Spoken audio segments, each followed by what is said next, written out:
Boa noite pessoal.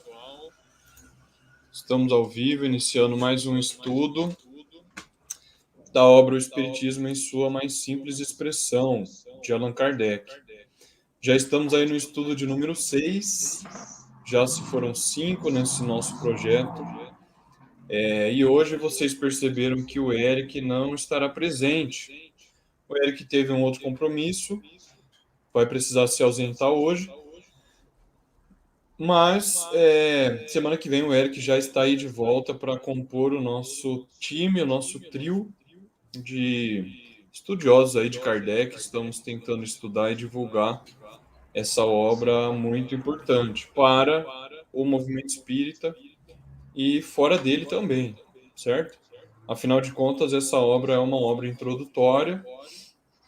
Então, você espírita que está acompanhando o nosso estudo, pode eventualmente indicar esse estudo para pessoas, para espíritas que tenham curiosidade e queiram iniciar o estudo, certo? Hoje em dia, as pessoas elas gostam de acompanhar, por vezes, a leitura com algum vídeo, né? O vídeo, as telas estão muito presentes aí no nosso cotidiano. Então, vocês podem indicar esse nosso estudo para a pessoa acompanhar a leitura e acompanhar os nossos acréscimos, né, Michel? Porque a gente não fica só lendo e apenas interpretando o texto. A gente vai fazendo relações com outras obras de Kardec, nos outros livros em que ele desenvolve melhor esses temas, né? Então, eu diria, modéstia à parte, que é um estudo muito interessante. Aquele que está começando, eu fico imaginando se eu estivesse começando o Espiritismo, o estudo do Espiritismo, estudando essa obra e acompanhar com um estudo desse, seria muito produtivo, muito mesmo. Então fica aí a sugestão para o pessoal indicar. Bom, deem um like, curtam aí o vídeo no canal do Eric, para o YouTube poder entregar mais esse estudo para mais pessoas. Interajam, deixem comentários, façam perguntas. A gente sempre conta com as perguntas de vocês, que são muito importantes para deixar o nosso estudo aí mais dinâmico e mais interessante. A troca é sempre interessante. Tudo bem, gente? Michel, bom dia, boa noite, né? Bom dia não. Boa noite e bem-vindo ao nosso estudo. Olha o Oi, Eric amigo. aí. Só queria falar uma coisa. Eu só passei. Tá com uma pessoa falou que tá com eco. Aí deixa o microfone mutado para não dar eco a outra pessoa quando não estiver falando, entendeu? Tá Tá bom. É ok. que o Michel também tá de fone, né? Bom, Vamos, qualquer coisa avisem que tá, se ainda tiver com eco, e aí a gente vai tentando achar um jeito aí. beleza. Mas Vamos lá então. Boa noite, isso Michel. aí. Primeiro, boa noite a todos, boa noite, José. O Eric, ele tá fazendo essas entradas rapidinho, porque ele tem um outro compromisso online também, então ele só tá nos dando uma mão técnica aqui, não repare. Nos avisem qualquer coisa sobre o som e eu vou seguir falando. Tá? Bem como o José colocou, a gente já está no sexto estudo, né? A nossa intenção, quando a gente se propôs a fazer esse estudo, foi fazer um estudo sem pressa, né? Um estudo em que a gente pudesse analisar frase por frase, que a gente pudesse, como o José falou, linkar com outros textos de Kardec, né? A gente sempre costuma falar que a obra de Kardec ela é toda interligada, né? Ela é como um grande quebra-cabeça. Então, uma parte vai ajudando a entender outra parte, né? Kardec tinha uma preocupação de se fazer entendido, ele chega a dizer isso, ele tinha uma preocupação em que as pessoas, em que o seu texto não fosse ambíguo, né? Que tivesse várias interpretações, ele queria ser o mais claro possível. Então, a gente que está mais acostumado a estudar as obras, e de repente quem está nos acompanhando também, percebe que Kardec ele sempre procura, ele procura ser claro, ele procura explicar o que quer dizer cada termo que ele está usando, e mesmo assim, em outras partes, ele explica o que ele disse em outra, né? Então, por isso, a gente sempre insiste nas pessoas lerem todas as obras, porque é como umas pecinhas de quebra-cabeça que vão fazendo sentido, né? Eu comento bastante com as pessoas que, às vezes, tem certas afirmações que a gente faz e as pessoas querem entender como que a gente chegou nessa conclusão. E é justamente através desse estudo contínuo e completo da obra, né? Onde as coisas vão se encaixando.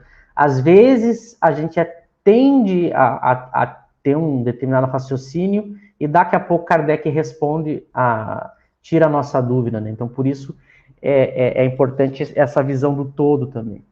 E a nossa intenção também é tentar ser o mais claro possível para que as pessoas cheguem no pensamento de Kardec, para que elas entendam a profundidade, a riqueza e a simplicidade do que Kardec coloca, né? Esse também é o nosso objetivo, que as pessoas entendam a simplicidade com que Kardec escreve, porque ele quer que todos entendam. Inclusive, é o objetivo dessa obra, né? O objetivo dessa obra, ele fez essa obra para que qualquer pessoa pegasse ela e pudesse aprender. Então, o que a gente tenta fazer aqui minimamente, fazer comentários para auxiliar com que ainda fique mais claro, né? Claro que, às vezes, por falha nossa, e não por falha de Kardec, talvez a gente não seja tão claro quanto ele, mas a gente tenta ao máximo possível. Porque a gente sabe que existe o engano de muitas pessoas pensar que Kardec é difícil, que Kardec é complicado, que eu teria que começar a estudar o Espiritismo em outras obras, e a gente quer mostrar que, primeiro, ele se preocupou com isso, ele mesmo disse que escreveu obras justamente para todas as pessoas terem alcance, e começarem com ele, né? Porque com ele é o caminho mais seguro, é o caminho mais bem fundamentado, explicado. Kardec explica o porquê de cada coisa, ele explica o conceito, o que quer dizer cada coisa que ele está falando. Então é preciso que as pessoas saibam disso e espalhem isso, né? Porque com certeza é através do estudo de Kardec que as pessoas vão adquirir a capacidade de analisar qualquer coisa que se refira ao Espiritismo. Kardec, ele dá a capacidade de a gente desenvolver um senso crítico, de saber quando que há uma contradição, quando que há algo estranho, né, no que as pessoas estão falando, o que os livros estão dizendo, né? Então é bem isso, nosso objetivo é não ter pressa. Eu não sei a experiência de vocês, eu já participei de grupos em que se tinha muita pressa e na verdade só se perde, né, com pressa. A gente precisa tentar extrair o máximo, porque ele é muito profundo, ele é simples, mas ele também é muito profundo. Eu espero que até aqui as pessoas já tenham uma ideia. A gente está tratando do histórico do Espiritismo, essa primeira parte da obra. Ele vai mostrando de uma forma resumida como que se chegou até a teoria espírita.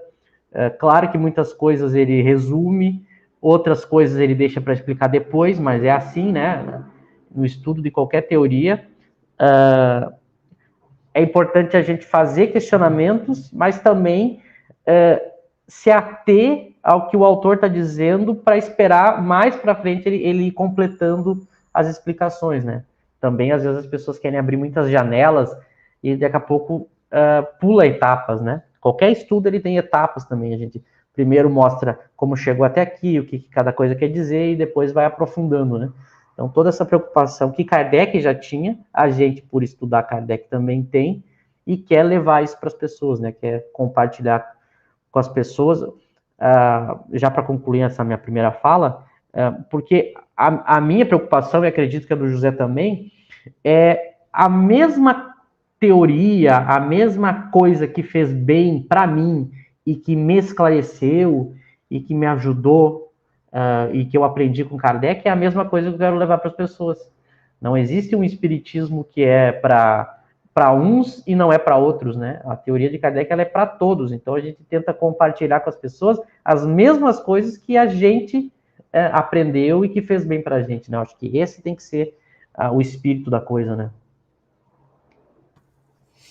Exatamente, Michel, eu concordo com você. Sobre essa questão do Kardec ser difícil, né? Eu acho que as pessoas tem essa crença porque não se compreende bem que o espiritismo é uma ciência, a gente esquece disso. Então, não adianta comparar o livro de Kardec, a obra de Kardec, com, às vezes, alguns autores espirituais que escrevem romances, porque não é uma comparação legítima. Tem que comparar a obra de Kardec com a física, a química e a biologia. E quando você vai comparar com essas, é muito mais fácil estudar o espiritismo do que essas ciências. Como o Cosme Massi sempre lembra, né? Não é preciso nenhum pré-requisito para estudar o espiritismo. Diferentemente dessas outras ciências, você precisa entender matemática para estudar física, química e biologia. Então, no espiritismo não tem nenhum pré-requisito. Então, é uma ciência fácil. Você pega um autor como Kardec e, lembrando que o espiritismo é também uma filosofia, é muito simples de se estudar. Existem filósofos aí que são obscuros. Você lê um parágrafo e não entende patavina. Você lê uma página, lê duas e não entende nada. Kardec é simples. O que me parece que às vezes as pessoas têm dificuldade é que, como é uma ciência e uma filosofia, às vezes a pessoa está acostumada com romance, com ficção, com esse tipo de literatura, e ela estranha um pouco a questão filosófica da argumentação. Kardec sempre vai trabalhar com argumentos. Então, por vezes, isso pode parecer um pouco estranho para a pessoa, né? Mas essa estranheza ela vai vencer com um pouco de insistência ali no estudo. É só uma barreira inicial. Vencida essa barreira, ela não vai achar mais estranho. Pelo contrário, ela vai começar a gostar, vai começar a se encantar com aquele estudo, porque a escrita simples de Kardec, de fato, ela cativa muito a gente, né? Ele dá os argumentos e a gente compreende, aquilo é racional, você tende a concordar com ele porque é muito racional. Então, aos poucos, a gente vai desenvolvendo nesse estudo e vai percebendo que, na verdade, não é difícil. Isso, foi bom tu colocar a questão da ficção, né? A diferença entre ficção e ciência, né? Isso é uma coisa também importante a gente conversar com as pessoas. Porque quando eu assisto um filme de ficção científica, nota, o próprio nome está falando, é ficção científica. Então, as pessoas que assistem filme de ficção científica, elas sabem que aquilo é uma ficção. Às vezes, o próprio filme usa termos científicos, usa alguma coisa de ciência, mas misturada com uma ficção, para dar mais emoção para o filme, para ter, por causa da imaginação do autor, do criador do filme, do diretor. Então, as pessoas já sabem, quando elas estão assistindo um filme de ficção científica, que, claro, que nem tudo que está ali corresponde ao que aquela ciência, ou que as ciências pensam. Então, é muito importante que as pessoas também saibam, com relação ao espiritismo, a mesma coisa. Tem muitas obras que vão tratar de espírito, de mediunidade, de vida após a morte, de temas que são próprias do espiritismo. Mas os autores, seja através de psicografia, ou seja, o que for, muitas vezes esses autores eles estão fazendo ficção. Então, a gente não pode achar que aquilo que está ali corresponde exatamente à realidade das coisas. Quem vai tentar se aproximar da realidade das coisas e fazer uma leitura da realidade das coisas é a ciência, é a filosofia. A ficção, ela tem elementos em que, através da imaginação, eu posso misturar muita coisa, criar coisas que não necessariamente têm comprovação científica ou está de acordo com uma ciência. Então, por isso que as pessoas têm que entender, às vezes, quando elas veem os estudiosos de Kardec falar sobre essa questão de crítica ao romance, não é que as pessoas não possam ler, não possam gostar, de sentir prazer de leituras assim. O que não pode é a gente achar que essas obras ou esses filmes vão substituir a teoria científica bem construída. Eu não posso pautar a minha vida e as minhas crenças em cima de ficção. Eu tenho que saber separar. Olha, aqui o autor está usando a imaginação, a fantasia, mas eu tenho que saber separar. Então, no caso do Espiritismo, é a mesma coisa.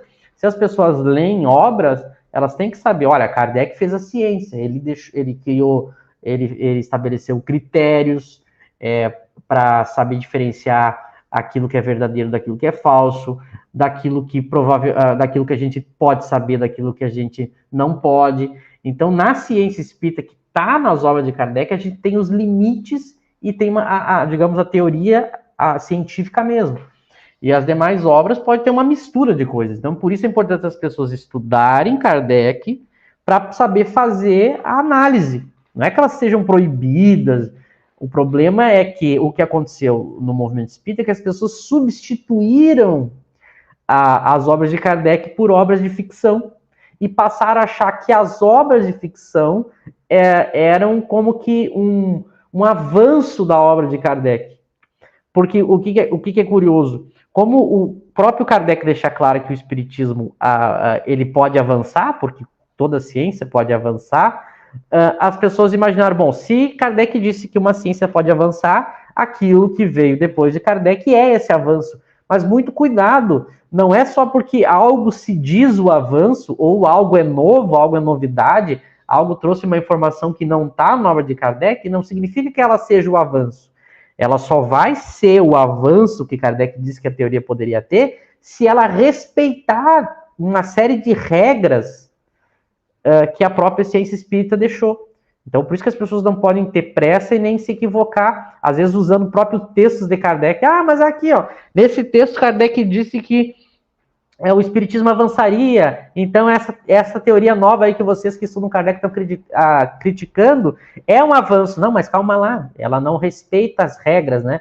Para tentar usar uma linguagem completamente só um figurativo, né? É como um jogo, né? Vamos pegar, por exemplo, o futebol. Eu tenho determinadas regras dentro do futebol que, se elas não forem cumpridas, não vale dentro daquele jogo, né? Por exemplo, eu não posso fazer gol de mão. Se eu fizer um gol com a mão no futebol, não vale, né? Eu posso fazer 1000 gols com a mão, mas não vai valer.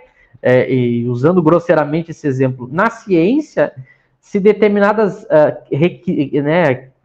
critérios não são seguidos, eu não posso considerar aquilo como parte daquela ciência.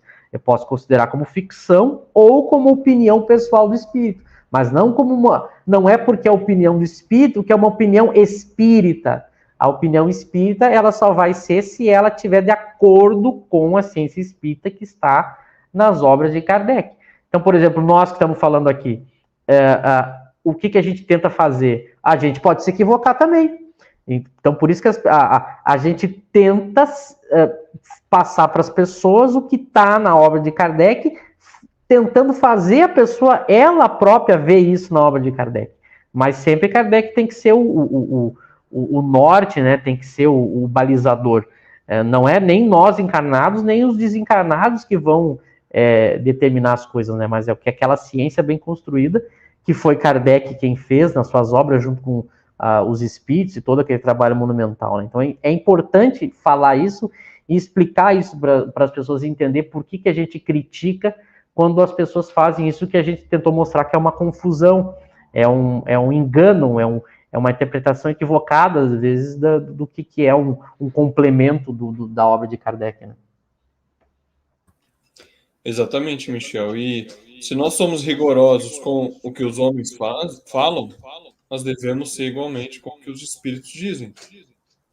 Se eu e você aqui começarmos a falar algumas coisas sobre espiritismo, sem se basear no texto, falando opinião pessoal nossa, as pessoas vão reparar e vão dizer, olha, vocês estão falando isso baseado em quê? Vocês estão aí falando sobre o mundo espiritual, mas é a opinião de vocês? De onde vocês tiraram isso? Cadê os fatos? Cadê os argumentos? Não é? Então, nós devemos ser igualmente rigorosos com os espíritos. Não tem por que ser rigorosos com os homens e com os espíritos, não. Aceitar tudo que os espíritos dizem, né, como verdade. Então, não é bem assim, você colocou muito bem. Bom, acho que nós podemos ir para o nosso texto agora. Vamos lá, então. Na semana passada, nós lemos 2 parágrafos. Uhum. Acho que começa no A geralmente gente leu fazemos. esse, Uhum.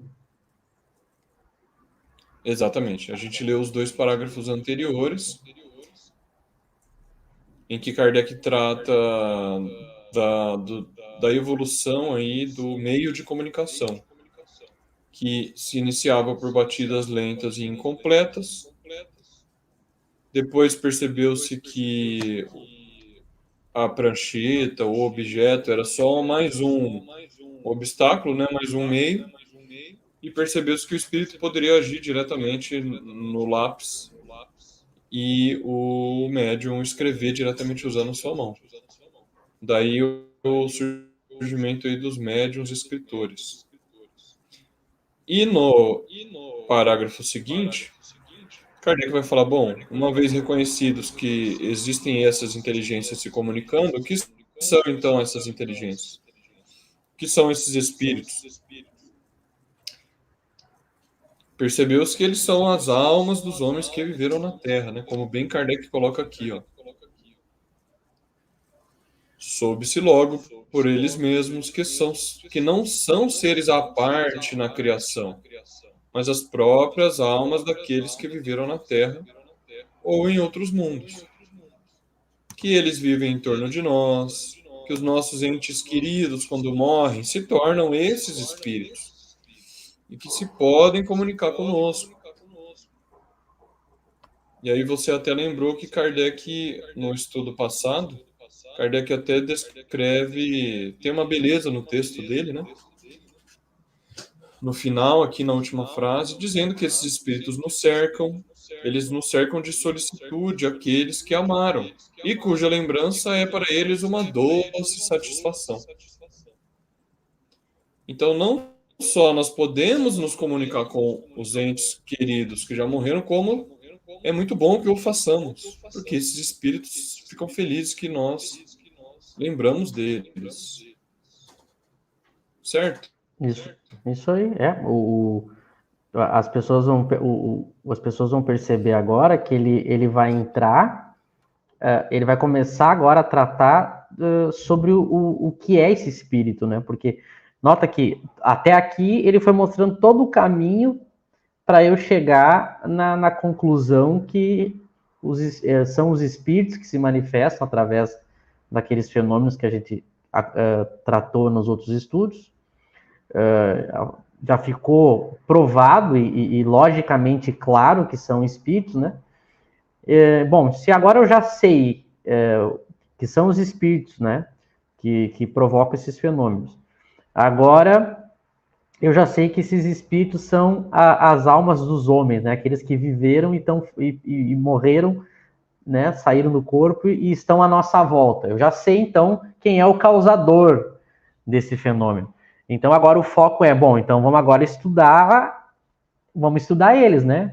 Quem são eles, qual a sua natureza, como eles vivem nesse pós-morte, como eles se comunicam. Agora é um mundo todo que se abre que eu quero descobrir, né? Então,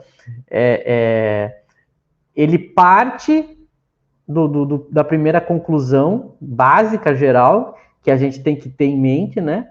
Que a primeira noção são os espíritos que se comunicam, então continuam, né, sobrevivem à morte do corpo, e esses espíritos não são seres à parte, somos nós, sem o corpo. Então esse é o ponto de partida. Por que isso é importante?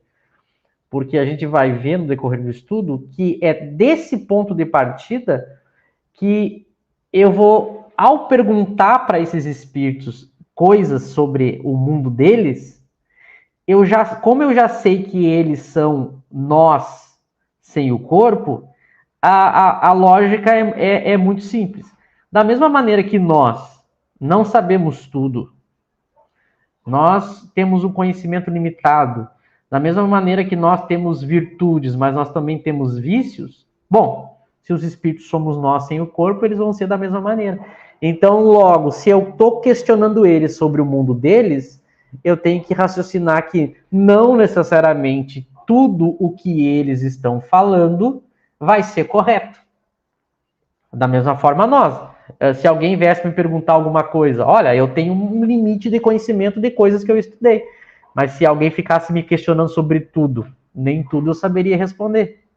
Então, essa sacada que Kardec teve vai fazer toda a diferença, porque ele já no início percebe, olha, eu tenho aqui um mundo novo que se abriu, e eu tenho milhões de coisas para descobrir e questionar esses espíritos, mas eu tenho que tomar cuidado, porque da mesma forma que os homens, um homem só, ou um grupo de homens, e não conseguem deter todo o conhecimento, os espíritos vai ser da mesma maneira. Então eu vou precisar de vários espíritos, eu vou precisar saber questionar os espíritos certos, eu vou precisar saber criar algum tipo de critério para saber com segurança se aquilo que eu estou perguntando para o espírito, eu vou ter uma resposta verdadeira ou não. Nota que dessa conclusão vai surgir também todo um cuidado que ele vai ter que desenvolver, a gente vai ver que ele desenvolve, né? Eu vou ter que criar agora meios de saber conversar, saber questionar esses espíritos e ter alguns critérios que me ajudem a saber, bom, o espírito me disse tal coisa. Imagina, quem está acompanhando o estudo aí, a gente consegue se comunicar com os espíritos, eu posso fazer perguntas para eles. Como saber que aquilo que aquele espírito está falando é verdadeiro ou não? Ou tem algum valor ou não tem? É bom ou é ruim? Nota, eu vou ter que ter algum critério, ou alguns critérios, para saber diferenciar. Então, além de descobrir o mundo dos espíritos, eu também vou ter que ter, junto com isso, critérios para saber descobrir esse mundo de uma maneira segura. Então, é essa sacada que Kardec teve que a gente tem que aprender com ele. Que não basta só questionar e aí eu tenho... o espírito falou? Então tá certo, é verdadeiro. A coisa é mais sutil e mais complexa que isso. Mas vocês notem que agora, quando a gente for ler, ele vai começar primeiro a definir o que são esses espíritos. A primeira definição é a básica, né? Somos nós sem o corpo. Tá, mas agora ele vai refinar ainda mais o conceito do que são os espíritos para a ciência espírita, né? Não sei se tu quer comentar mais uma coisa ou já pode ler, José.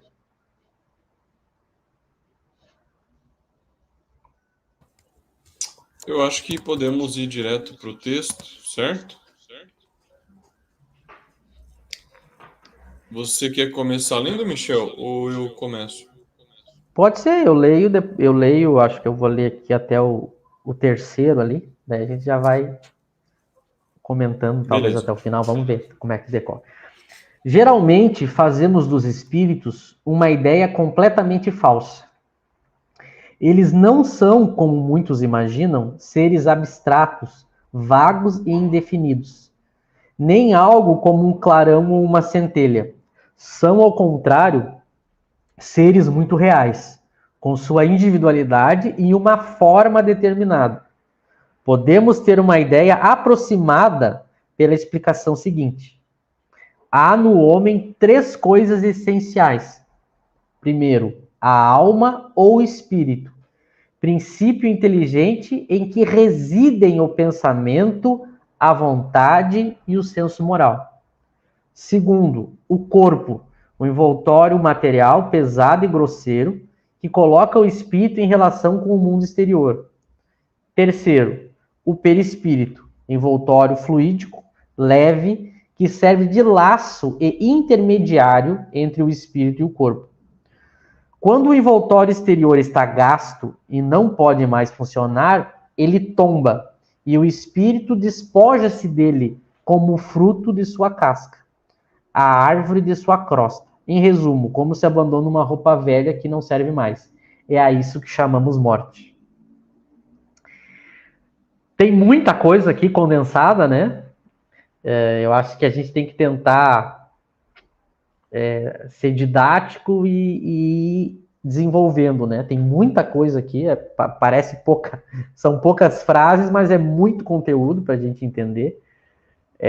Mas eu vou começar com o primeiro comentário, depois o José também já ajuda mais. Então, primeiro, ele dá uma informação que que da época dele, mas na verdade é de todas as épocas, inclusive da nossa, né? A gente faz uma ideia falsa, muitas vezes, do que os espíritos são. Porque imagina, a ideia de espírito, ela é uma ideia que se encontra em todos os povos, culturas, épocas, sempre se fala, né? Mas aquilo que ela é, como que ela vive, essas ideias, né? Elas são muitas vezes equivocadas. Como o ser humano, ele tem uma noção de que isso existe, mas junto com essa noção de que o espírito existe, a gente tem uma mistura, uma salada de informações que nem sempre são verdadeiras. O papel de uma ciência, né, José, quando a gente estuda algum objeto, é justamente esse, é pegar aquele objeto e ir despindo ele, né, das crendices, da superstição, daquilo que se imaginava, e aí o estudo científico vai mostrando que não é bem assim. Isso é próprio de qualquer ciência. Quando eu tenho aquele objeto que eu vou estudar, eu vou despindo ele, eu vou esculpindo ele, para que eu possa ter um entendimento mais próximo daquilo que ele realmente é. E aí Kardec mostra que com relação ao espírito é a mesma coisa. Outras ciências, quando foram estudar outras coisas, também passaram por esse processo, né, de ir, muitas vezes, achando que era tal coisa, e daqui a pouco um estudo mais aprofundado vê que não é bem assim, e a ideia do espírito é a mesma coisa. Muitos imaginam, como ele diz assim, né, que são seres, se imaginou, né, espírito como um ser abstrato, indefinido, um clarão, uma centelha, e aí ele começa a dar informações que a teoria espírita vai colocar para a gente, que é importante que a gente vai fixando, né? A ideia de espírito para o espiritismo, né, o espírito, ele é uma individualidade, ele tem uma forma determinada, né? Então isso é importante, é uma individualidade que tem uma forma determinada, e aí ele divide em 3 essa noção, que é importante que a gente pegue aqui, né, que é a alma, o corpo e o perispírito, né? E aí ele tenta definir cada uma, né? Ele bota a alma ou espírito, aqui ele usa como sinônimo, alma ou espírito, algo para auxiliar quem vai estudar as obras de Kardec. Nem sempre na obra ele vai usar como sinônimo. Aqui ele está usando como sinônimo porque ele está querendo se referir ao quê? O princípio inteligente, né? O que é o princípio inteligente, né? Aí ele diz, é onde reside o pensamento, a vontade e o senso moral. É muito importante que a gente fixe e entenda essa informação que ele está dando. Toda vez que eu falar alma ou espírito, é nela que vai estar o pensamento, a vontade e o senso moral. Então, o homem, ele tem 3 partes. Claro que aqui a gente está dividindo, depois a gente vai complementar, né? A gente está dividindo aqui didaticamente, né? Mas é preciso que a gente entenda. Essa parte que eu vou chamar de espírito ou alma é onde está a inteligência, o pensamento, vontade, senso moral. Está ali. A gente começa se fixando nisso. Aí eu tenho o corpo é mais fácil da gente entender, porque é o que a gente, né, no mundo material a gente está mais acostumado, que é o nosso corpo material aqui, que a gente pode ver, tocar, e a gente estuda, as ciências estudam o corpo grosseiro, né, que nos coloca, como ele diz assim, que coloca o espírito em relação com o mundo exterior. Então a gente está aqui se relacionando, todos nós, através do corpo, né? E aí o perispírito, que ele chama de voltório fluídico, né? Que serve de laço intermediário entre o corpo e o espírito. Então eu tenho o espírito, que é onde está a inteligência, o pensamento, e eu tenho um corpo. E eu tenho algo que serve de intermediário, né? O espírito, ele só consegue manifestar o seu pensamento, a sua inteligência no corpo através desse perispírito. Então, o perispírito é um meio, e ele é diferente do corpo, porque ele é fluídico, e o corpo é material, né, grosseiro, e é diferente do espírito, né? Então, o perispírito não é a mesma coisa que o espírito. O espírito que tem o pensamento, a vontade, a inteligência, o senso moral, e o perispírito, ele vai ser um meio, né? Um meio fluídico. Depois a gente comenta mais sobre o que ele quer dizer com isso, né, fluido. E aí ele fala, né, quando o envoltório exterior, o corpo, né, é o segundo ponto ali que ele coloca, ele está gasto, o espírito, então, se desprende desse corpo e aí fica só espírito e perispírito, né? Basicamente, para iniciar a conversa, é isso, né? Eu acho que agora eu passo a palavra para ti também ir acrescentando mais coisas para a gente ir mastigando e ajudando as pessoas a entender, porque isso aqui, quando mal entendido, vai gerar toda a confusão que a gente vê aí no movimento espírita, né, José? Exatamente, Michel. Bom, você comentou uma coisa interessante, né? Essa primeira frase de Kardec: geralmente fazemos dos espíritos uma ideia completamente falsa. Então é muito curioso, porque ao longo de toda a história, né, essa questão dos espíritos foi tomada como uma coisa sobrenatural, principalmente, né? Então qualquer movimento de objetos, qualquer tipo de fenômeno que ocorria aqui no mundo material e que não se sabia bem a explicação, ou que essa explicação não estava nas ciências conhecidas, era atribuída a causas sobrenaturais. No mundo antigo, você atribuía a divindades, atribuía mesmo a espíritos, que tinha a palavra daimon, né, que é espírito, lá do grego, no mundo antigo. E durante a Idade Média, qualquer fenômeno desse tipo que hoje nós chamamos de fenômeno espírita era atribuído à bruxaria, à feitiçaria, à magia, né? E é muito curioso, Kardec vai colocar no capítulo que eu tenho citado frequentemente aqui, o primeiro capítulo da Gênese, o caráter da revelação espírita. Kardec vai colocar, olha, o espiritismo ele foi acusado de feitiçaria e de magia. Só que as pessoas não entendem que o espiritismo é uma ciência que explica os mesmos fatos e fenômenos que antes eram atribuídos à feitiçaria e à magia. Não é porque o espiritismo trata destes fenômenos que ele pode ser confundido com o que se conhece por feitiçaria e magia. É preciso ver como ele está tratando desses fenômenos. E no caso do espiritismo, ele está tratando de maneira científica. É o mesmo, isso é exemplo do próprio Kardec, é o mesmo que ocorre com o que ocorreu com a astronomia em relação à astrologia e a química com relação à alquimia. Ou seja, antes do surgimento da astronomia, da sua constituição enquanto uma ciência, o tipo de conhecimento que lidava com a questão dos astros e com a suposta influência dos astros no caráter dos homens era a astrologia. E depois que a física surgiu, que a astronomia surgiu, explicando, dando a lei que rege o movimento dos astros, qual que é seu papel no universo, etc., a astronomia sucedeu à astrologia e os homens de ciência passaram a se ocupar da astronomia. A mesma coisa que a relação da alquimia com a química, né? Essa relação dos elementos, das proporções entre os elementos, entre as substâncias, era um objeto de investigação da alquimia, que depois acabou se mostrando, na visão de alguns, um conhecimento místico, e a química passou a se constituir como uma ciência e tratar do mesmo objeto, que é as proporções, a relação entre os elementos, as substâncias, etc. Mas tratar de maneira científica, usando o método científico, descobrindo as suas relações, descobrindo a lei que rege esses fenômenos, o que é natural, o que é possível, o que não é possível.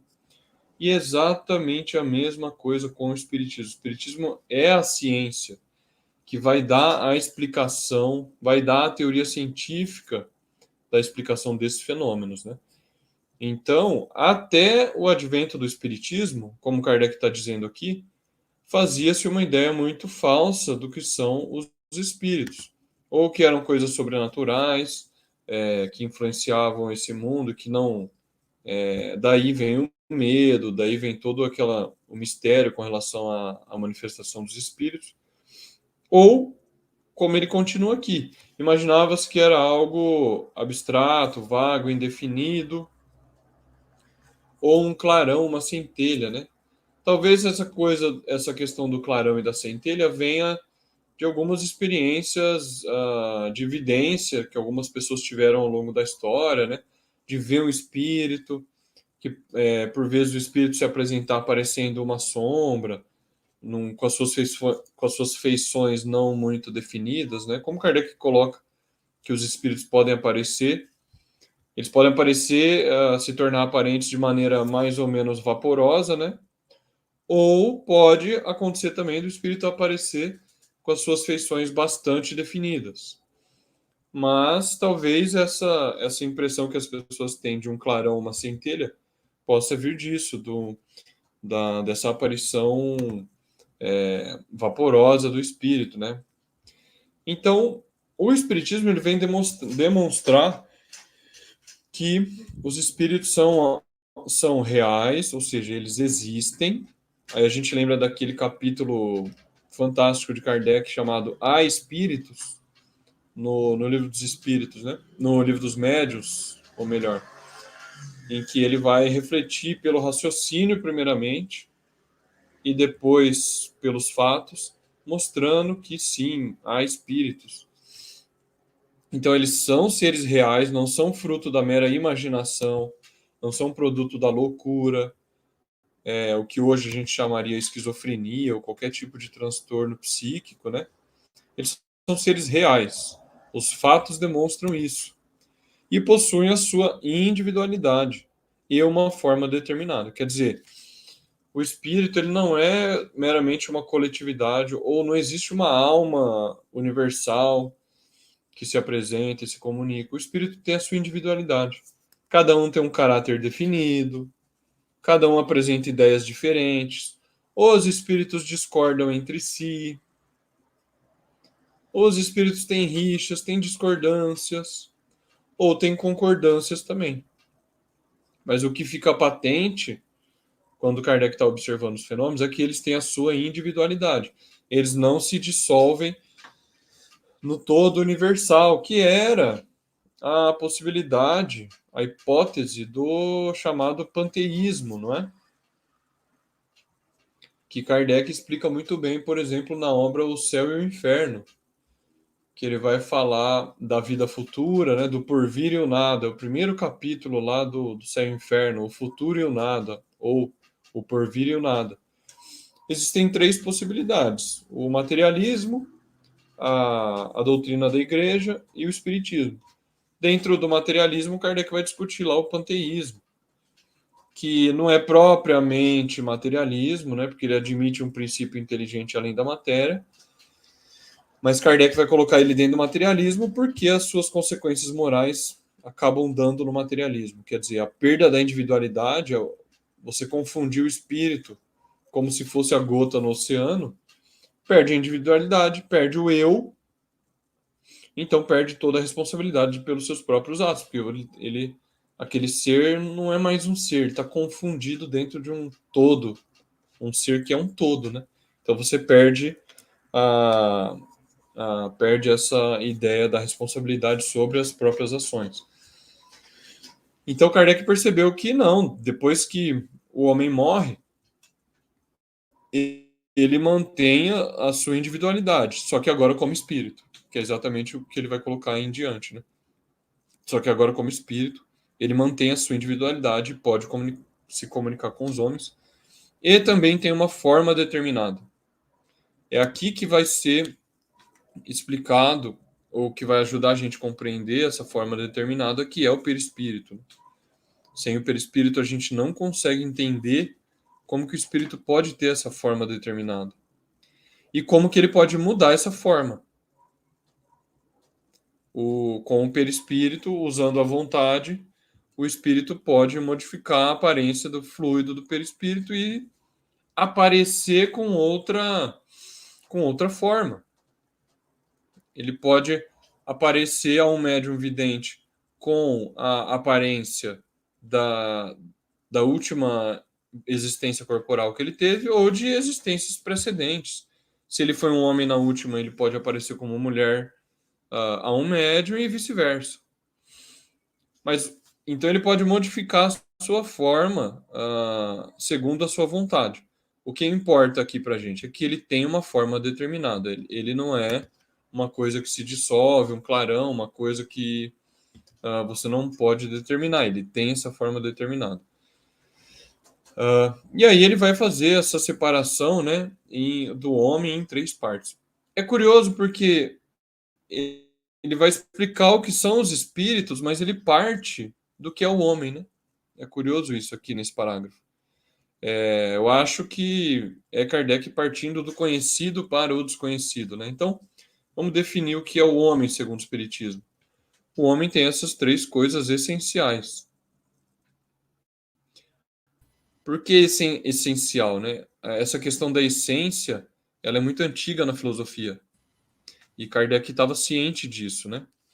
A filosofia, desde os gregos, Platão e Aristóteles, eles inauguraram essa discussão sobre a essência. O que é o homem era definir a sua essência.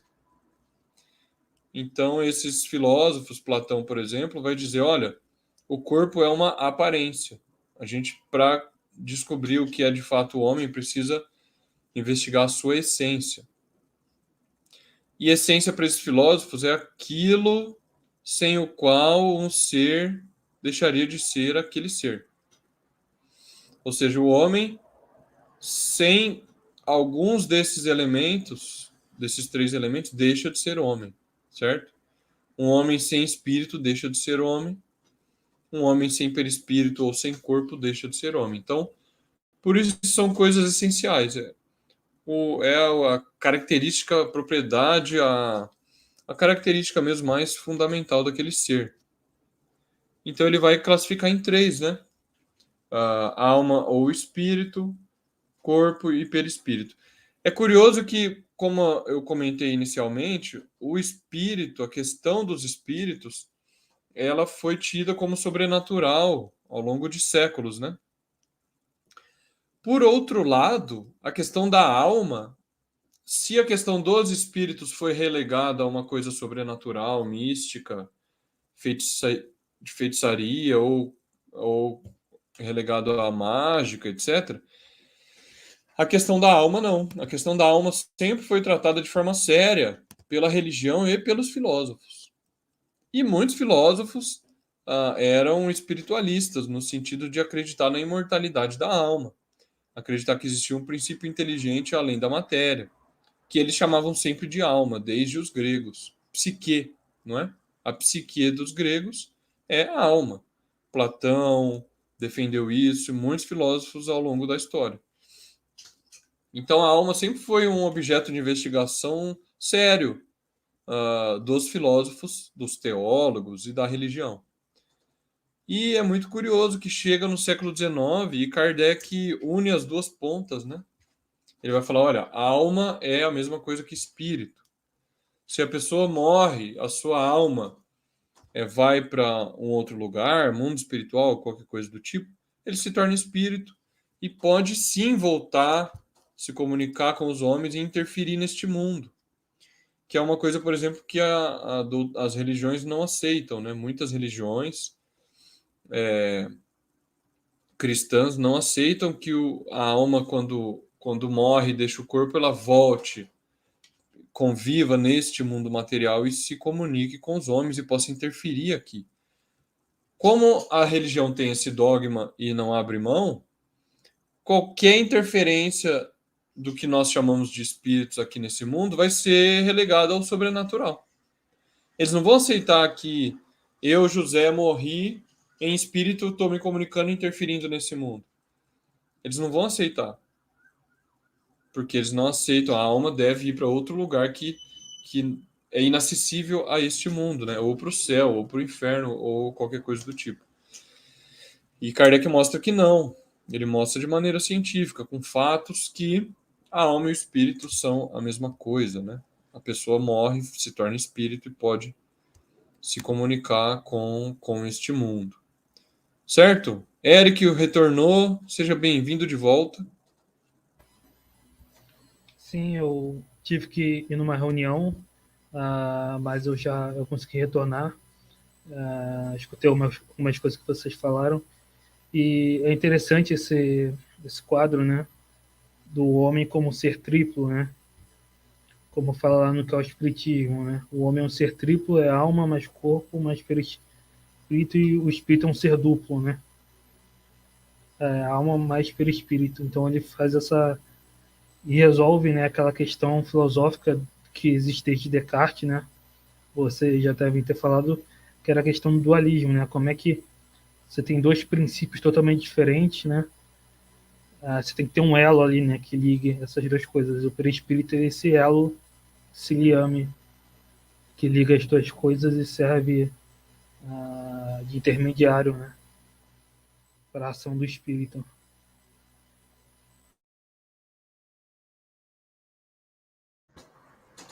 Isso aí, deixa eu para não perder para não esquecer aqui com comentários, foi muito importante o Zé ter lembrado a questão da diferença entre um assunto ele poder ser tratado de diversas maneiras, o mesmo assunto. Isso também, às vezes, as pessoas fazem confusão. No caso, os assuntos que o Espiritismo trata, filosofias tratam, religiões tratam, a gente tem diversas visões sobre os mesmos assuntos, né? Então, às vezes as pessoas acham que um determinado assunto ele só tem uma visão dele, uma explicação daquele assunto. Na verdade, não, eu tenho um assunto e ele é tratado de diversas maneiras. No caso do Espiritismo, os assuntos que ele trata é cientificamente, e essa ciência se dá através de toda uma série de critérios que Kardec vai desenvolver, que estão nas obras de Kardec. Então, quando eu digo que determinado assunto é a visão do Espiritismo, ou seja, ela foi estudada a partir daqueles critérios que estão ali dados pela própria ciência espírita. Então, também é uma coisa para a gente sempre ter em mente. Não é um assunto... o assunto, ele pode ser... Não é porque é que nem a questão da religião, né? Tem assuntos que o Espiritismo trata que a religião também trata. Mas isso não quer dizer que o Espiritismo seja uma religião. Ele trata desses assuntos cientificamente, assuntos que antes eram só tratados pela religião, por exemplo.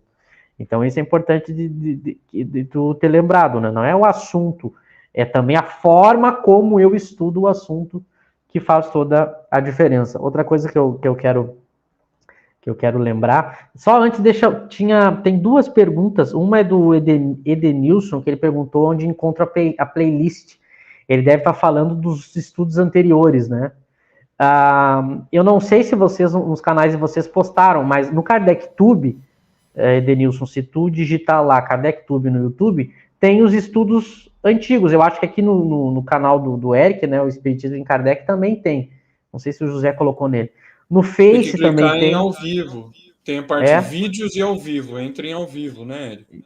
Então a gente encontra nos nossos canais e também no Face, no Instagram, eu estou postando também as partes, né? Então os estudos antigos estão lá para quem quiser pesquisar, né? Outro ponto, antes de passar para vocês de novo, a questão. Notem que aqui Kardec coloca que há no homem três coisas. Tá? Então é alma, corpo e perispírito. Essas três coisas, elas interagem, mas é importante observar que elas interagem, mas não são a mesma coisa. Então, para efeito de estudo, daqui em diante, quem for nos acompanhar, sempre lembra disso.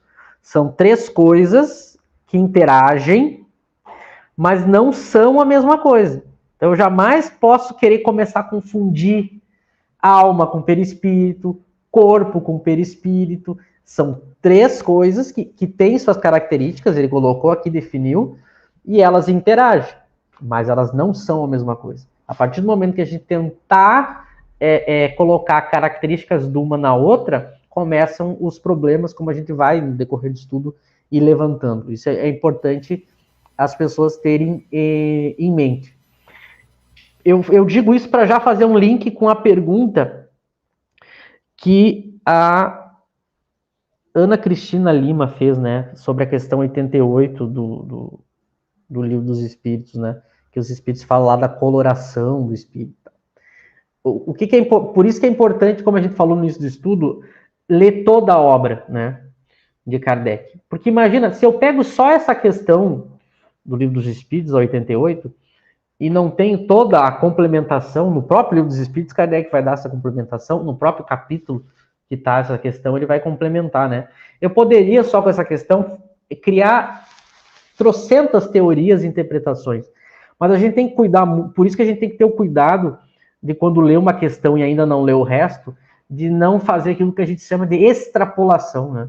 É quando eu interpreto de uma maneira para além daquilo que o autor quis dizer, né?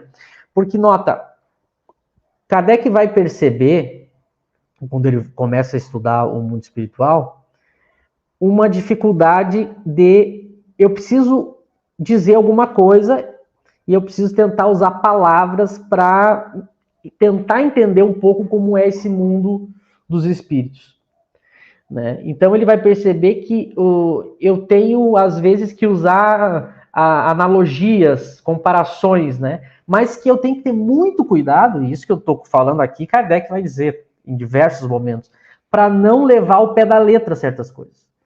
Então, toda vez que a gente for falar de características físicas, né, e que os espíritos usam esses exemplos, o que a gente vai perceber? Há uma diferença entre os espíritos, não só da forma, como também na aparência, né? Como eles se mostram no mundo espiritual. Não é todo mundo igual, e os espíritos, eles têm essas diferenças na aparência, né? E aí ele coloca a própria questão da cor, né? Ele fala do opaco, e tudo isso. Mas eu não posso passar esse limite de tentar entender isso aqui. Aí tentar classificar as cores, como muitos fizeram. Aí eu tenho imagina uma paleta de cores para definir os tipos de espíritos. Nota, Kardec não vai por esse caminho. A informação, o que ele quer mostrar? Olha, há diferença entre os espíritos. E os espíritos, naturalmente, se eles podem tomar diversas formas, eles também podem apresentar diversas, até mesmo colorações. Agora, se isso vai ter um significado moral, um significado de evolução, muito cuidado, né? Kardec não vai por esse caminho. Então, ali na 88, ele está começando a tratar de como que é a aparência, né, do espírito. Mas aí depois ele vai... Quem for continuar estudando o Livro dos Espíritos vai notar, e depois ele vai explicar em diversos outros trechos, os caminhos que eu não posso seguir, né, quando eu vou tentar entender o mundo espiritual. Eu tenho que ter muito cuidado para saber aquilo que é simplesmente uma analogia, uma comparação. Então eu posso entender dessas questões que eles podem tomar diversas formas, há formas, os espíritos não se apresentam da maneira igual, eles podem inclusive tomar semelhança de diversas formas e cores. Agora, e além disso, e tentar fazer como muitos tentaram fazer, né, uma espécie de catalogar e tentar imaginar, levar ao pé da letra essa ideia das cores, né, seria extrapolar. Claro que como a gente não está estudando especificamente esse item, a gente poderia trazer os textos, Kardec falando sobre isso, mas então eu estou dando mais ou menos uma noção geral, se vocês também quiserem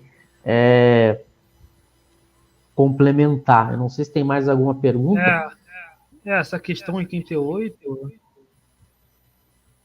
é claramente uma metáfora, né? Kardec está falando da alma, né? E como diz, né, em vários lugares, os espíritos, quando querem falar de algo que está acima da nossa linguagem, né, em várias partes da obra do Kardec diz isso, né, tem coisas que estão acima da linguagem dos homens, né, que eles não têm sentido para perceber. Então a natureza íntima da alma a gente não tem sentido, a gente não conhece essa natureza. Então eles usam metáforas, né. É igual descrever o mundo espiritual, né. Eles não descrevem, eles usam Eles usam uma metáfora. Isso é, Érica, agora só para não fugir aqui a ideia, ela é alguma coisa, a gente precisa tentar dizer, ó, ela é alguma coisa, mas ao mesmo tempo, como ela foge a tudo que a gente tem, então eles usam essa metáfora, mas veja que depois Kardec nem segue mais esse caminho, porque ele mesmo vai entender que eu não tenho como fazer uma ideia porque isso também linka com a outra pergunta que a Ana Cristina fez, que é a questão do perispírito, né? Trocar de mundo e isso alterar o perispírito. Por que é importante entender isso? Depois, mais para frente, a gente vai estudar o perispírito mais a fundo, mas espírito e perispírito, eles não existem separados, né? Aqui ele divide por uma questão didática para a gente entender que o pensamento, a inteligência, a vontade está nesse ser que é o espírito, que a gente não sabe qual é a natureza, e o perispírito é o intermediário. Agora, não existe espírito sem perispírito no mundo espiritual e nem perispírito sem espírito. Não existe. Kardec ainda vai dizer isso lá no que é o espiritismo e deixa isso bem claro. Então, ele faz uma divisão didática para a gente saber onde é que está uma coisa e onde é que está outra. O que uma tem que a outra não tem. Qual a função de cada uma, né?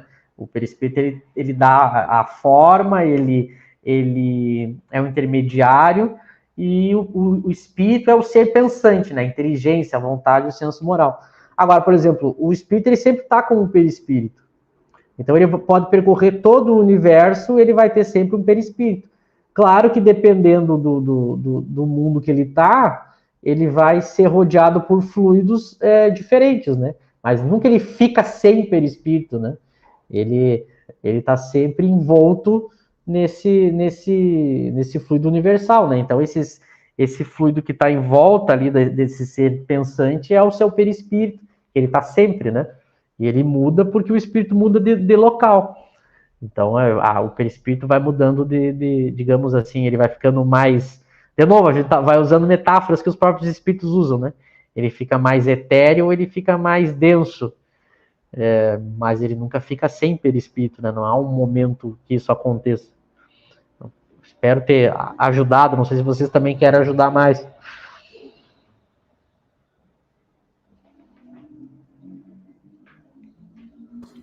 Eu acho que é isso mesmo. Tem comentário, Eric? Eu acho que o Michel explicou muito bem.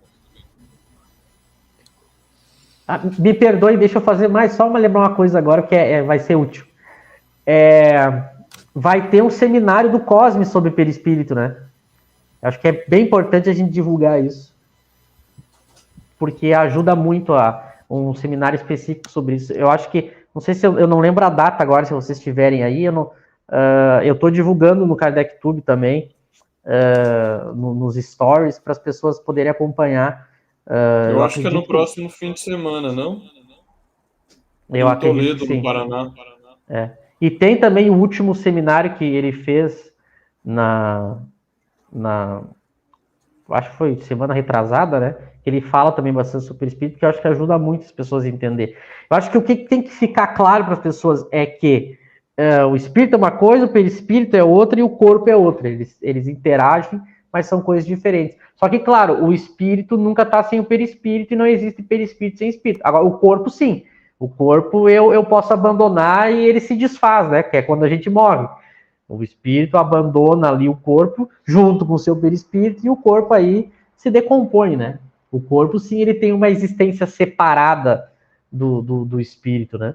Mas o espírito não, é só para uma diferenciação filosófica, cara, que vai dizer. Esse é o ponto essencial, acredito. Exatamente. Bom, só comentando um ponto inicial lá que você tinha falado, né, Eric, sobre a ciência. Algumas pessoas estranham o espiritismo ser uma ciência e tem entre os seus temas a questão de Deus. As pessoas falam, olha, isso é um tema da religião, né? Mas, se a gente pensar mesmo nas ciências naturais que tratam da matéria, existem temas comuns. O surgimento da vida. A religião vai dar a sua explicação. É um tema da religião também. Ela vai falar do criacionismo, etc. E a biologia, a ciência vai dar outra explicação para a origem da vida. É o mesmo tema. É o mesmo tema. A criação do universo, a cosmologia. A religião vai ter a sua teoria também. A física vai dar outra teoria diferente. Então não há nada de errado em a religião e a ciência compartilharem temas. Mas precisa ver como é que cada um vai tratar desses temas, né? Era só um comentário que eu queria fazer para finalizar aí essa questão da ciência, certo?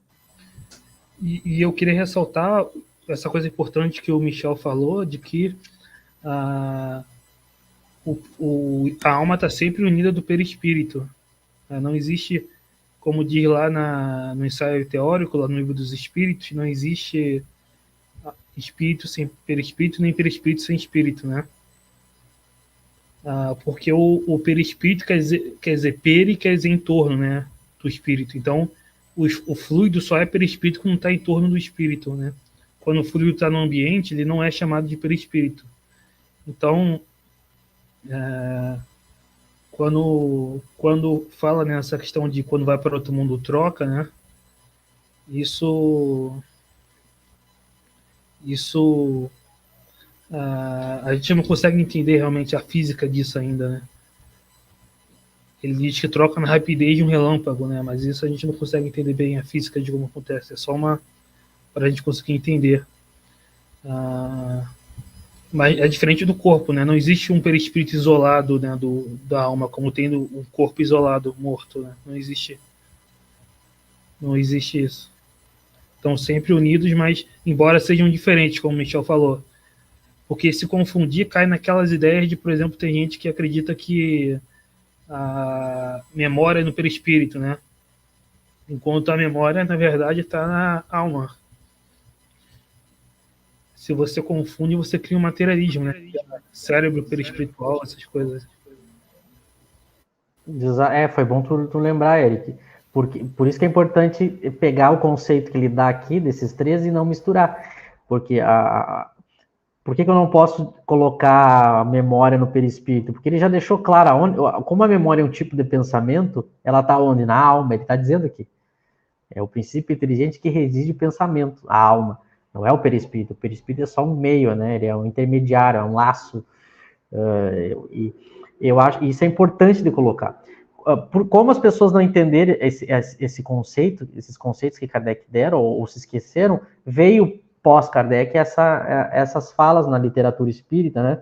De que o perispírito tem algum tipo de pensamento, memória, e isso é confundir alma com perispírito. É confundir o elemento 1 ali com o elemento 3. Da mesma forma que muitos autores vão tentar colocar órgãos no perispírito, como tem no corpo. Isso é confundir o elemento 2 com o elemento 3. Então, por isso que a gente está dizendo já de início aqui, para quem vai estudar a doutrina, para não confundir. Não posso tentar pegar uma coisa de um e tentar colocar no outro. Muitos autores que não entenderam Kardec fizeram essa confusão. Por isso que a gente já está salientando aqui no início do nosso estudo, a gente está recém no sexto, para que as pessoas não confundam. Eu acho que é interessante, eu estava pensando aqui se era interessante, eu acho que a gente explicar, porque a gente já tentou explicar que, olha, a alma, o princípio inteligente, ou seja, é onde está o pensamento, né, a vontade e tudo mais. O corpo a gente conhece, né, nosso corpo físico, as pessoas sabem, não? O perispírito, acho que é importante a gente falar mais um pouco dele, porque ele diz aqui, ó, envoltório fluídico. Eu acho que é importante a gente já comentar aqui no nosso estudo, para quem está nos acompanhando, sobre a noção de fluido. O que ele quer dizer com fluídico? Também eu indico aqui os comentários que o Cosme faz sobre isso, que deve ter no YouTube sobre isso, né? Ou quem puder tem no YouTube. Seminário Cosme Massi, Fluido. Coloque lá no YouTube, que daí ele tem uma explicação bem completa. Mas, primeiro, para a gente já ajudar a eliminar confusões que as pessoas fizeram por não entender esse conceito. Olha, o perispírito, ele é fluídico, e muitas vezes a gente vai ver Kardec usando o termo semimaterial, ou às vezes Kardec usa o termo também é matéria. O que a gente precisa entender para não fazer confusão? O que ele está querendo dizer? O perispírito, ele também é matéria, mas é uma matéria completamente diferente da matéria do corpo.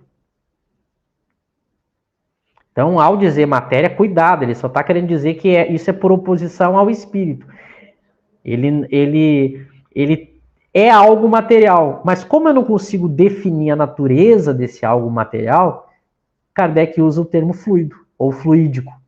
Fluídico ou fluido é um termo usado por Kardec para falar de algo que é material, que eu posso ter acesso a certas propriedades ou efeitos desse algo, mas eu não tenho uma clareza da natureza desse tipo de matéria.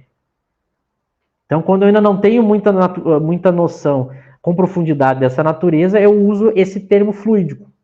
Então, ele indica que ele é alguma coisa material, porque por que ele é algo material? Kardec vai explicar isso também nas suas obras. Por quê? Como é que eu deduzo isso? Porque, lembra, ele observava os fenômenos e ia tirando as conclusões. Primeiro, porque ele tem que ter alguma coisa material, porque ele interage com a matéria. Então, ele tem que ter. Uma questão também dedutiva lógica.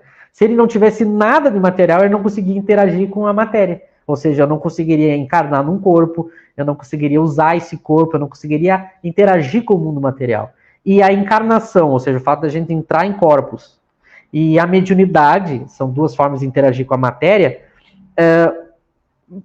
isso é um fato, isso acontece, então logo o perispírito tem que ter alguma coisa de material. Agora, que tipo de matéria esses detalhes a ciência espírita não tem, e as ciências que estudam a matéria também não tem. Então, por isso o termo fluido. É um tipo, né, de matéria que a gente desconhece a natureza. Então, para as pessoas não pensarem que a física ou a química, porque muitas vezes as pessoas vão ouvir no movimento espiritual porque a física quântica. Não. As ciências que estudam a matéria não estudam isso que a gente está dizendo que é material, que é o fluido do perispírito, né? Ela não estuda, a gente não sabe, por isso que usa o termo fluido. É como se fosse um termo provisório até a gente saber o que aquela coisa é. Então é importante também a gente já entender o que ele quer dizer aqui com fluídico. Então o perispírito, ele tem essa capacidade de dialogar com o espírito, né, com a alma, com o ser pensante. Ele consegue interagir com essa alma que os espíritos vão chamar de imaterial, no sentido que eu tenho que dizer que ele é diferente de tudo que se conhece por matéria, mas ao mesmo tempo ele existe, ele é algo. Mas o perispírito também consegue dialogar com a outra ponta, que é com a matéria grosseira. Então ele por isso que é o semimaterial, ele consegue, por isso que é o laço, é o intermediário, né? Ele consegue servir de ponte para um interferir com o outro. E é o termo fluídico é justamente para isso, né? Se vocês quiserem me ajudar a deixar mais claro para quem está nos ouvindo, mas eu acho que já é importante a gente deixar claras as diferenças entre esses três pontos e o que ele quis dizer com fluídico, né? Envoltório fluídico. Eu acho que você lembrou bem, Michel, a explicação do Cosme Massi nesse seminário sobre fluidos, que ele fala exatamente isso que você explicou, quer dizer, quando você não conhece os mecanismos, você não conhece a natureza mesmo de uma coisa, mas que ela está interferindo na matéria, você chama de fluido. E o Cosme explica nesse seminário que isso é um procedimento comum nas ciências. No século XIX, por exemplo, se referiam à eletricidade e ao magnetismo como fluidos. O Cosme comenta isso, né? E Kardec se refere muitas vezes assim a essas coisas, né? Fluido magnético, fluido elétrico, porque você ainda não tinha entrado nos detalhes do que é a natureza dessa coisa que você dá o nome de fluido. Quando você consegue investigar mais a fundo, aí você cria novos conceitos mais precisos. Aí você vai dar conceitos de campo, de ondas, etc. E aí você abandona a nomenclatura fluido.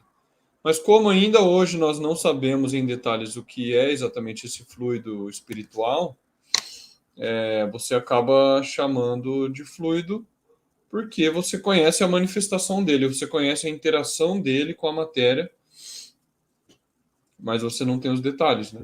Então, acho que foi muito correta aí a sua explicação. Exatamente. O fluido era um tipo de matéria ou uma questão relacionada à matéria que não se entendia, né? Falava-se até de fluido calórico, né? Para falar do calor, né? E hoje a gente sabe que na verdade, é a agitação das partículas ali. Então, por a gente não conhecer a natureza íntima, a gente usa essa questão, né? Um tipo de matéria. E é importante isso porque no movimento muitas vezes se usa energia, né?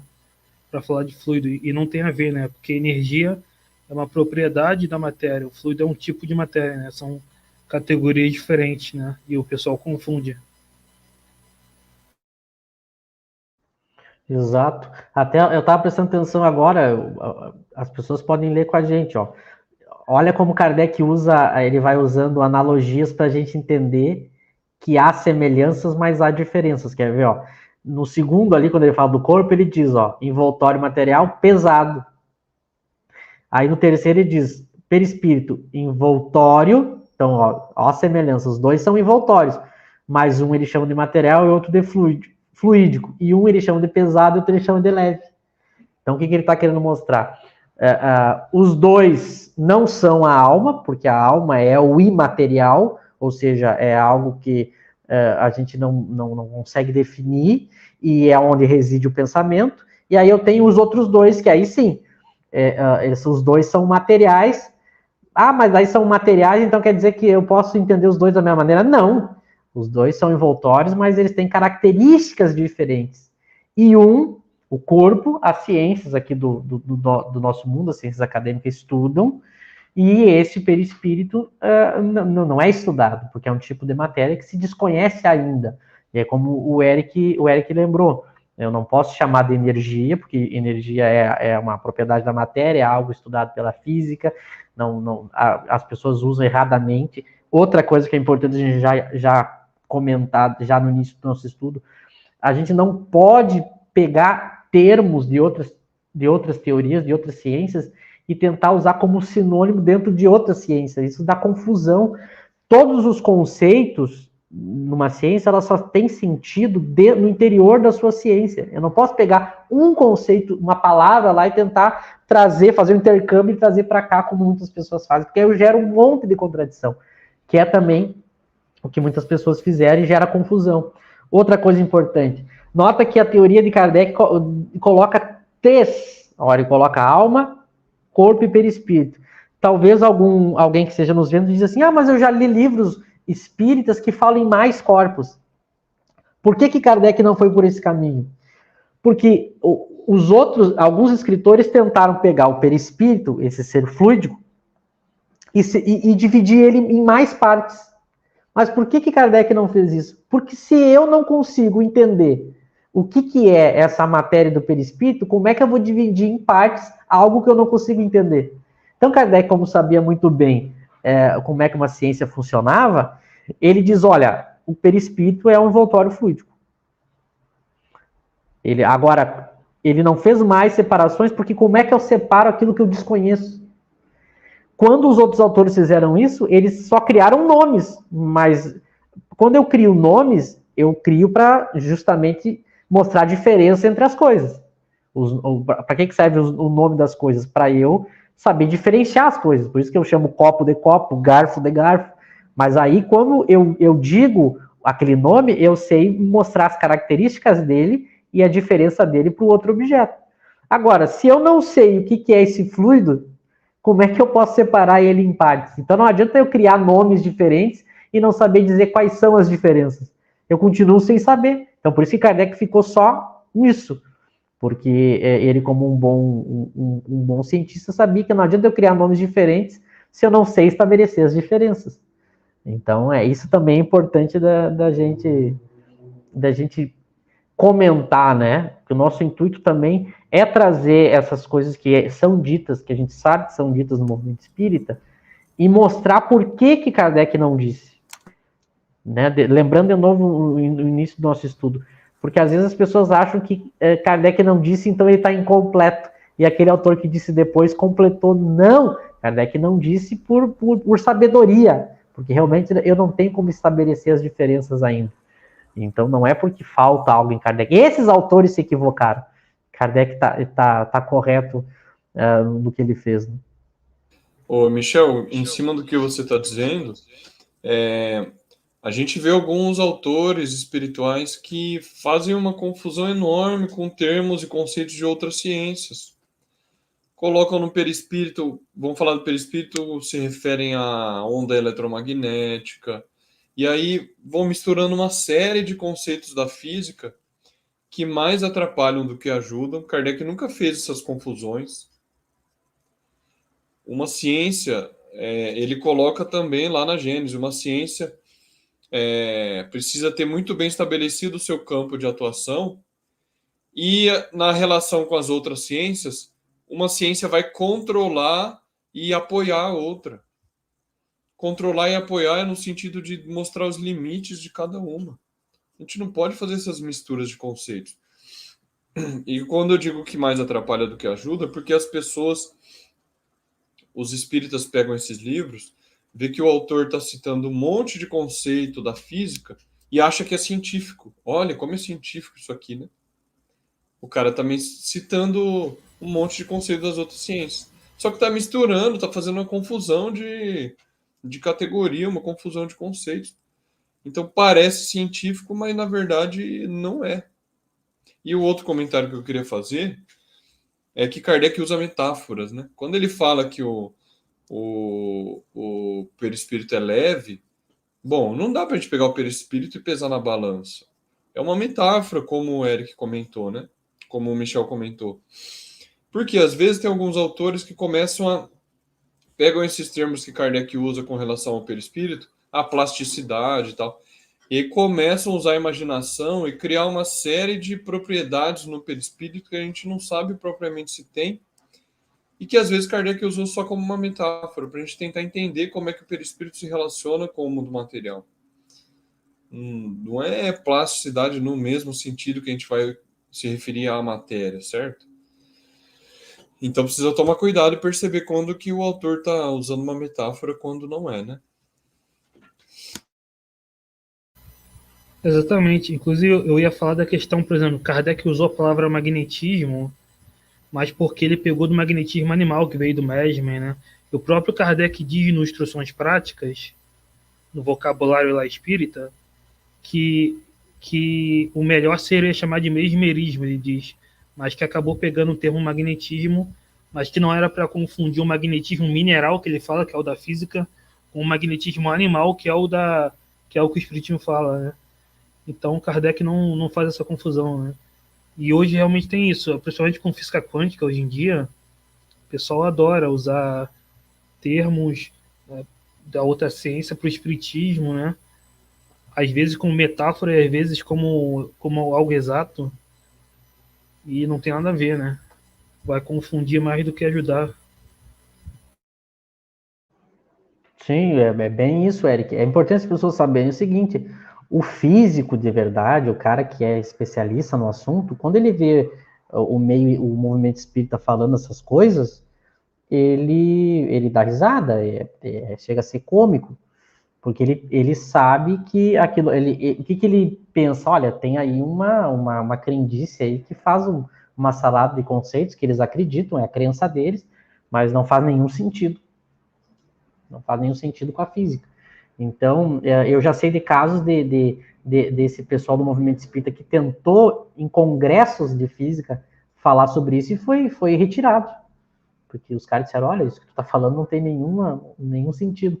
E Kardec não cometeu isso. Ele não cometeu esse equívoco de misturar conceitos, né? Porque eu tenho várias contradições.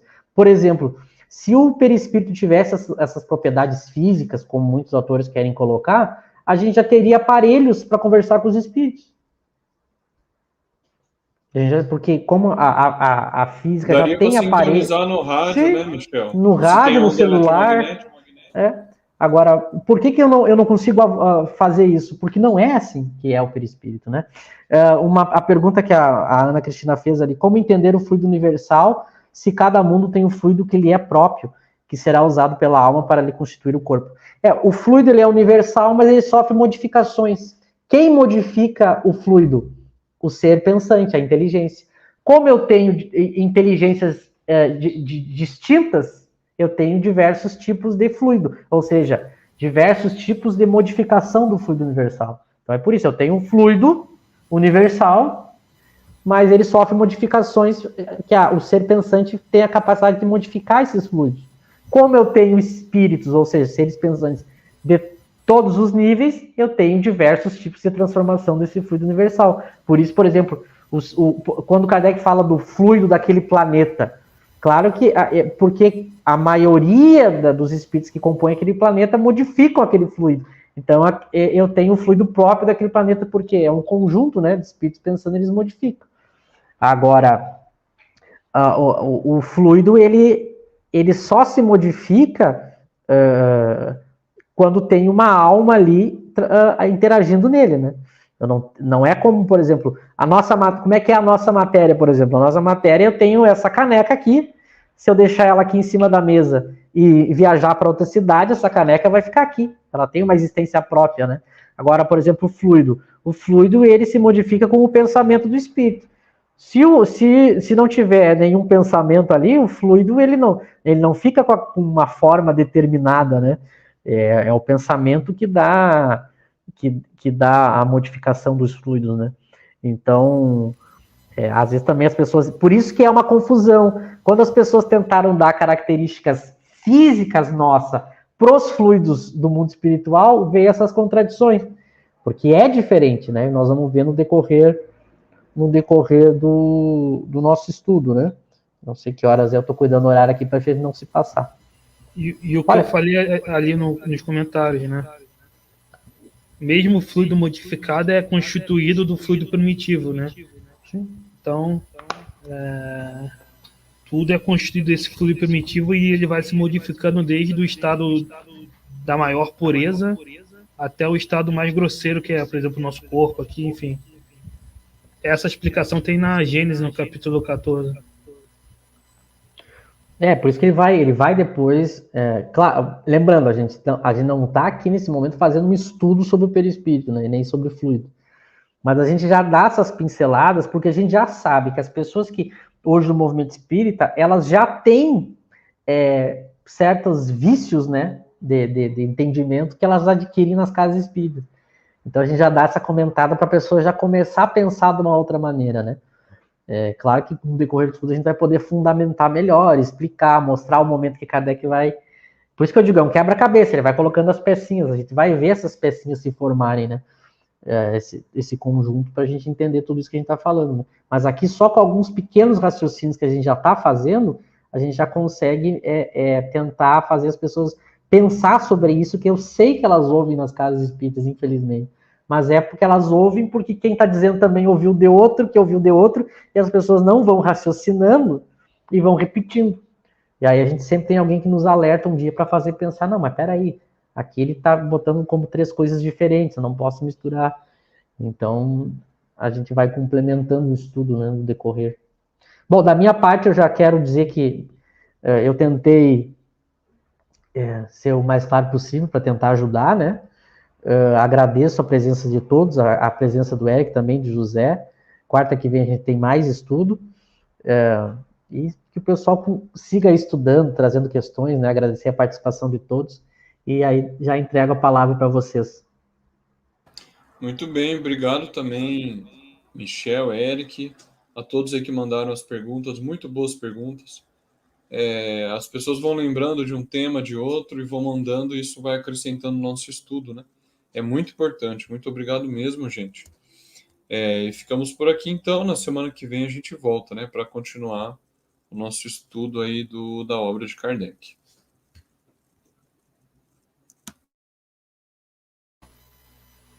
Excelente. Então, muito obrigado, Michel, José, né?